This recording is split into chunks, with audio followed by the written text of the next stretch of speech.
Title: The Last House in Roquemora.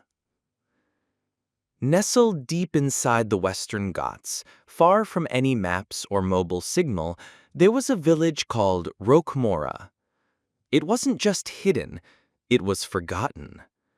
No roads led to it. No outsiders ever visited. Yet life went on in Roquemora, quiet, orderly, and strange. Everyone in Roquemora followed a single rule: never go near the last house at the edge of the village. It was always locked, no one had seen who lived inside, and no one dared to ask. One cloudy evening, a young journalist named Kavya Sen arrived in the village. She had followed an old, faded map left by her grandfather, who had disappeared decades ago under mysterious circumstances. Kavya's goal was simple: find out what really happened to her grandfather. The villagers greeted her politely, but coldly. Their eyes darted nervously whenever she mentioned her grandfather's name. "Sen, that name doesn't belong here," one old man muttered before limping away. Kavya noticed something else. Every house had a red thread tied around its door. Every evening at 6, bells rang 3 times, and after that, absolute silence. On her 3rd day, Kavya saw a boy staring at the last house. His name was Ravi, about 12 years old, curious and quiet. "Why is everyone afraid of that house?" she asked. Ravi whispered, "Because it listens." She frowned. "It listens?" He nodded. "At night, it talks back." She laughed nervously, but Ravi didn't smile. That night, Kavya couldn't sleep. At exactly 3:03 a.m., she heard something. Not on her window, not on the door. It was coming from the walls, from inside. She held her breath. The sound stopped. Then a soft voice whispered, "Go home, Kavya." Shaken but determined, Kavya visited the village records the next morning.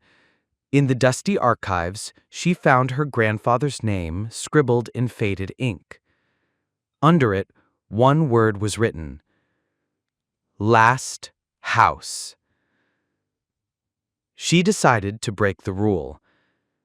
That night, torch in hand, she walked to the edge of the village. The wind howled. The trees seemed to lean closer.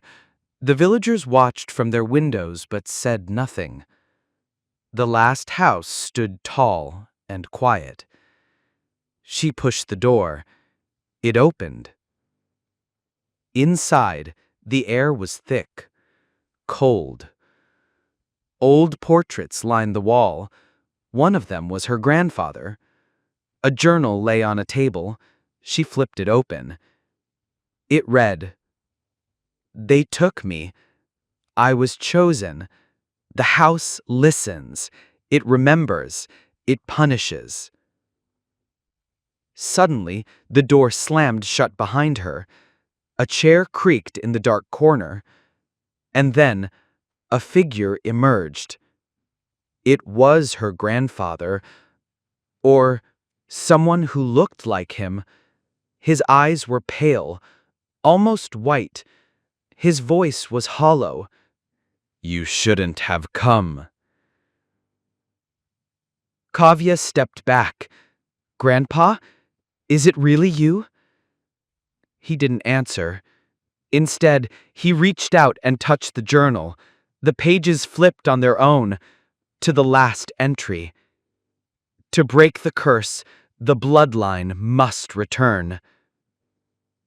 Kavya realized she was the key. The house shook. Whispers filled the air. Faces began forming on the walls. Villagers, lost souls, staring. Her grandfather cried out, "Run!" She turned, but the door had vanished. Suddenly, Ravi appeared, pulling her by the hand. "This way!"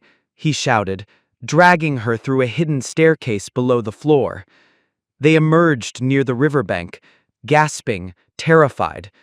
The last house behind them was gone, as if it had never been there.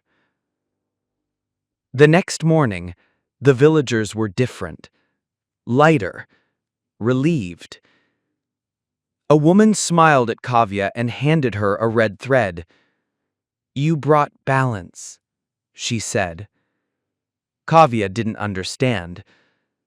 But she knew one thing.